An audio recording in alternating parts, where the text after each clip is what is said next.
TV9 impact gas సిలిండర్ల black market పై ప్రభుత్వం సీరియస్ అయింది. డొమెస్టిక్ గ్యాస్ కి రాష్ట్రంలో ఇబ్బంది లేదన్నారు సివిల్ సప్లైస్ శాఖ మంత్రి ఉత్తమ్.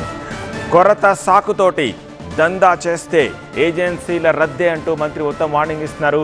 గ్యాస్ సరఫరాపై రేపు మధ్యాహ్నం 12 గంటలకి ఆయా కంపెనీలతోటి చీఫ్ సెక్రటరీ రివ్యూ చేస్తారని చెప్తున్నారు. డిమాండ్ సప్లైపై ఆరా తీయబోతున్నారు సీఎస్. మీటింగ్ తర్వాత కొరత కట్టడికి కలెక్టర్లకు కొన్ని మార్గదర్శకాలు జారీ చేసే అవకాశం కనిపిస్తోంది.